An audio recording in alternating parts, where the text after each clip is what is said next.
large endowed foundations over the then past 40 years. What was that effect? That effect was to orient our educational system away from support of the principles embodied in the Declaration of Independence and implemented in the Constitution, and educated them over to the idea that the task now was, as a result of the orientation of education, to away from these briefly stated principles and self-evident truths. And that's what had been the effect of the wealth which constituted the endowments of those foundations that had been in existence over the largest portion of the span of 50 years, and holding them responsible for this change. And what we were able to bring forward was that what we had uncovered was the determination of these large endowed foundations through their trustees to actually get control over the content of American education. There's quite a bit of publicity given to your conversation with Rowan Gaither.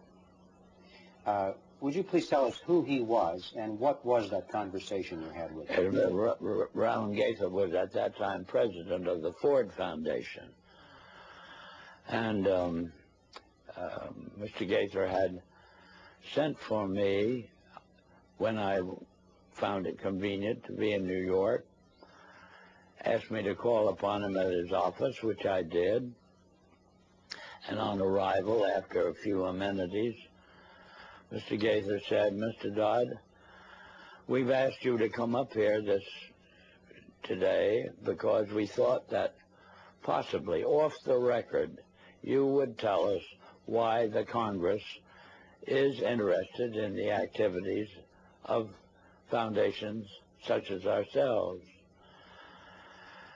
And before I could think of how I would reply to that statement, Mr. Gaither then went on voluntarily and stated, he said, "Mr. Dodd, all of us that have a hand in the making of policies here have had experience either with the OSS during the war or European Economic Administration after the war. We've had experience operating under directives, and these directives emanate and did emanate from the White House. Now, we still operate under just such directives. Would you like to know what the substance of these directives is?" I said, "Yes, Mr. Gaither, I'd like very much to know." Whereupon he made this statement to me, namely, "Mr. Dodd, we here operate on in response to similar directives, the substance of which is that we shall use our grant-making power so to alter life in the United States that it can be comfortably merged with the Soviet Union." Well, parenthetically, Mr. Griffin, I nearly fell off the chair. I, of course, didn't, but my response to Mr. Gaither then was, "Oh, Mr. Gaither, I can now answer your first question. You forced the Congress of the United States to spend $150,000 to find out what you just told me. So why don't you I said, "Of course, legally, you're entitled to make grants for this purpose.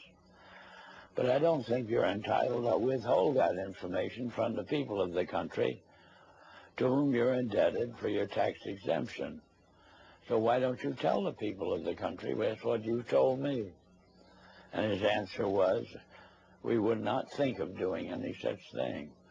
So then I said, well, Mr. Gaither, obviously, you forced the Congress to spend this money in order to find out what you just told me. Mr. Dodd, you have spoken before about some interesting things that were discovered by Catherine Casey at the Carnegie Endowment. Can you tell us that story, please? Yes, I'm glad to, Mr. Griffin. This experience that you have just referred to came about in response to a letter which I had written to the Carnegie Endowment for International Peace, asking certain questions and gathering certain information. And on the arrival of that letter, Dr. Johnson, who was then president of the Carnegie Endowment, telephoned me and said, did I ever come up to New York? And I said, yes, I did, more or less each weekend. And he said, well, when you're next here, will you drop in and see us? Which I did. And again, on arrival at the office of the endowment, I found myself in the presence of Dr. Joseph Johnson, the president, who was a successor to Alger Hiss, two vice presidents, and their own counsel, a partner in the firm, Sullivan and Cromwell. And Dr. Johnson said, after, again, amenities, Mr. Dodd, we have your letter. We can answer all those questions, but it'd be a great deal of trouble. And we have a counter-suggestion. And our counter-suggestion is that if you can spare a member of your staff for 2 weeks and send that member up to New York, we will give to that member a room in the library and the minute books of this foundation since its inception. And we think that whatever you want to find out or the Congress wants to find out will be obvious from those minutes. Well, my first reaction was they lost their mind. I had a pretty good idea of what those minutes would contain, but I realized that Dr. Johnson had only been in office 2 years, and the vice presidents were relatively young men, and counsel seemed to be also a young man, and I guessed that probably they'd never read the minutes themselves. And so I said I had somebody, I would take it. I would accept their offer, and I went back to Washington, and I selected the member of my staff who was on my staff, having been a practicing attorney in Washington, but she was on my staff to see to it that I didn't break any congressional procedures or rules. In addition to which, she was unsympathetic to the purpose of the investigation. She was level-headed and a very reasonably brilliant, capable lady. And her attitude toward the investigation was, what could possibly be wrong with foundations? They do so much good. Well, in the face of that sincere conviction of Catherine's, I went out of my way not to prejudice her in any way. But I did explain to her that she couldn't possibly cover 50 years of handwritten minutes in 2 weeks. So she would have to do what we call spot reading. And I blocked out certain periods of time to concentrate on. And off she went to New York. She came back at the end of 2 weeks with the following in the way of, on dictaphone belts. We are now at the year 1908, which was the year that the Carnegie began operations.